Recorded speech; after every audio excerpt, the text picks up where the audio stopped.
Hello everybody. In today's video we are going to continue with our series on the history of Islam and Islamic thought, and we are going to continue with our discussion on the six pillars of faith. We have explained them, we mentioned them briefly in the first video. I'm going to repeat them. Remember that when the Prophet was asked by the angel Gabriel to explain what was faith, the Prophet said, faith is to believe in God, to believe in the angels, to believe in the books, messengers, day of judgment, and also fate or predestination. Today we are going to continue with the second article of faith, which in this case is the belief in angels, which is fundamental in the Islamic religion. In Islam, of course, there is the belief, and this is clear, that and is accepted, that yes, besides human beings there is another creation. There is a spiritual creation, and the angels are in this creation. There are two kinds of spiritual beings. There are the angels who were created out of light, and there are the jinns who were created out of fire or flame.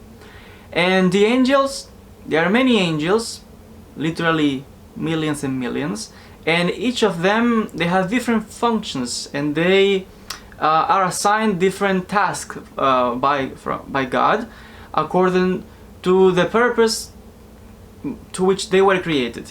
Meaning, everything that we see that has been created is created because it has a function, a reason. Therefore, each human being and each also angel has a function in the universe. Because God, when God creates something, it's for a reason. He doesn't create things just because of, without a purpose. No, everything has a purpose and there is an intention there. Therefore, mainly we know, of course, the angels, they are known as messengers, and perhaps the most famous and well known in the three monotheistic religions is the angel Gabriel, the one who revealed the Holy Quran to the Prophet. And also we know the tradition that he appeared in Christianity. He appears also, he reveals, brings news also to Maryam, and we have the angel Gabriel is very, very well known. There are other angels, Michael, and there's the angel of death, and there's an angel who takes notes of all the things that happen on earth, all the good and bad things that we do.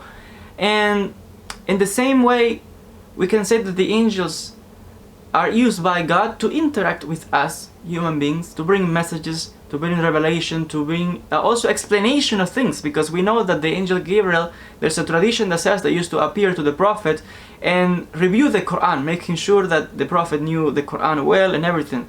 So the angels have different functions. Therefore, it is accepted that angels exist, and this is as I said, the second article of faith in Islam. To be a Muslim, you have to believe that there exist angels. And also jinns.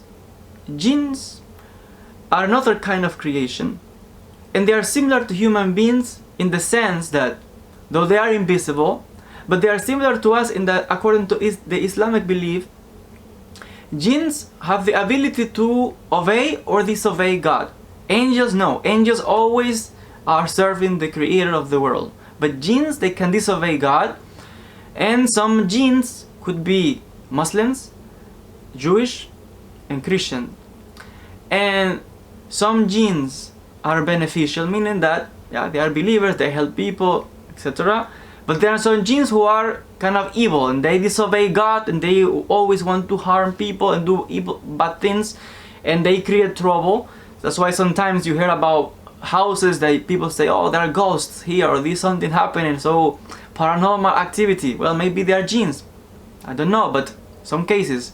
Also, we have the jinns sometimes could possess the body of a person for different reasons, because it depends, specific circumstances why jinn decides or is allowed to go into the body of a person, and it can possess a person and then basically tries to subjugate and dominate and make this person to commit sin or to do things against God, and Sometimes someone who has a bad character is always upset, and for no reason suddenly it's a change in the mood or what's happening. Like the Prophet said, the devil is in the blood. And sometimes it's very sad how they make the life of people miserable. And that's why there are some scholars who are experts in ruqya, in exorcising these beings. And sometimes you see this also in the movies, and another voice who is speaking from the mouth of the person who is possessed, and it's a whole topic here. And regarding jinns, we have to be conscious and very careful about something that I'm going to say now. In many Islamic countries, some people give too much emphasis on the jinns, and they are too afraid of the jinns, and there's a whole world of traditions and superstitions about the jinns, and people are like, when they hear the word jinn, they are just shaking. And some people sorcerers, and they use many things to exercise, and you have to do this to protect yourself, and this and that. Yeah, there's too much knowledge. Okay, fine. But my point is that some people sometimes are more afraid of jinns than they are afraid of God.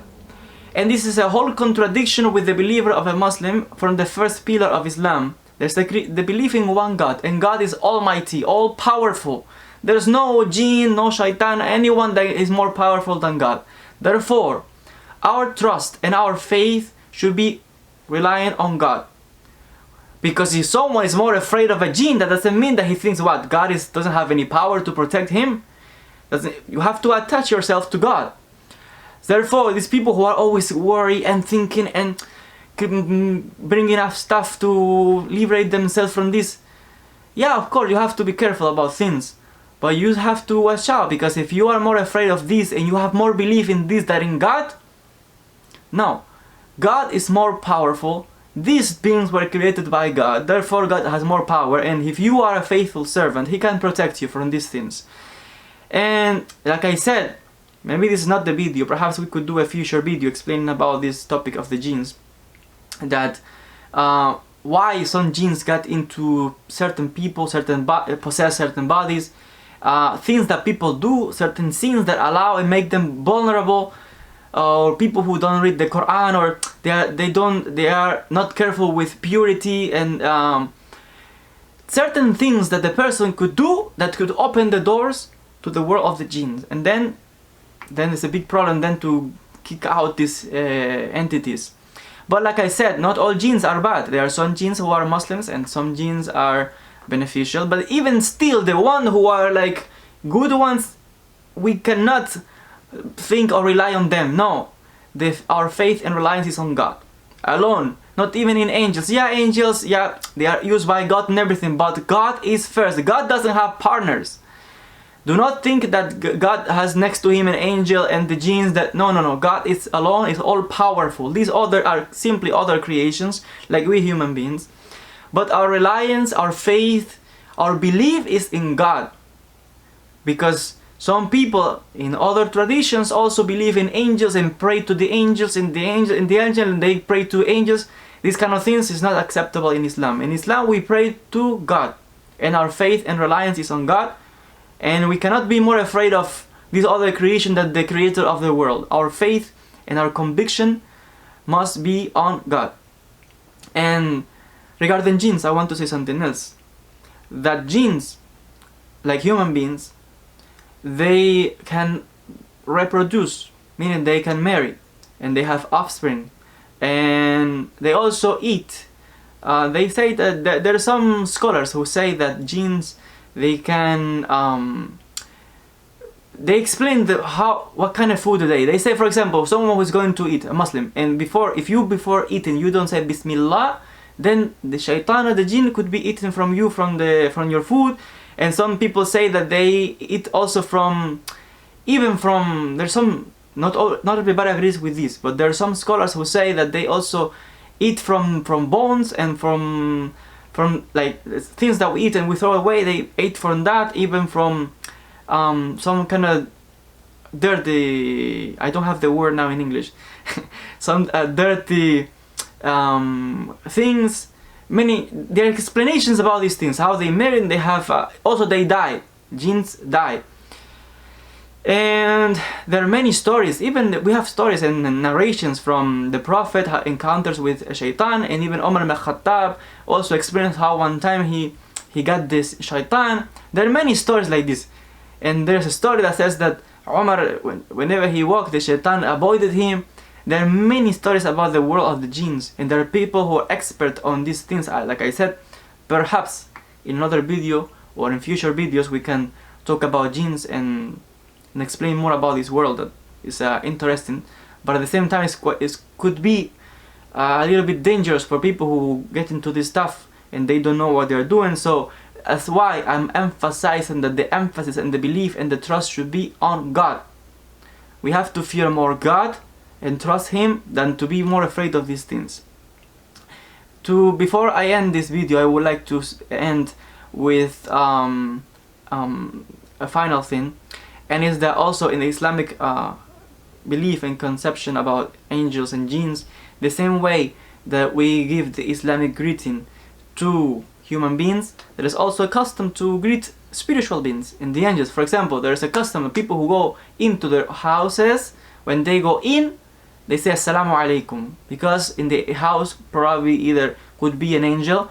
Some jinns who are, let's say, good ones, Muslim, could be living in the house of someone. You don't see them, but if you had the ability to see the spiritual world and you open your eyes and see what's going on around you, you will be probably afraid, or you might go crazy. That's why God, let's say that He didn't allow us just to see the spiritual world just like that, because we couldn't even function just to look around and see that we are surrounded by spiritual beings who are watching us and looking at us. So that's why there's a division between the material things and the spiritual world. And this topic of angels, of course, also is very, very deep. There are many more things that we could say about angels. I said that the angel Gabriel was the one that gave the revelation to the Prophet, and how this revelation was given. There are many, many more details. The same with the world of the jinns.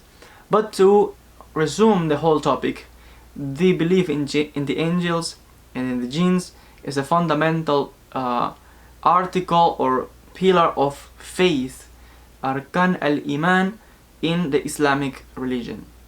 In the next video we are going to continue with the third article of faith, the belief in the books, other books, the Quran and other revelations that God has given to humanity. I want to thank you so much for your attention.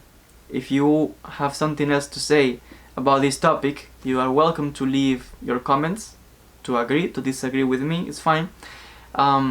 Me as a historian, I'm simply explaining these topics. For whoever wants to watch this video, either Muslim, non-Muslim, it's fine. As an educator, I try to explain and make these videos for whoever's to watch the video feels that he's learning something. So thank you so much, and God willing we'll see each other in the next video.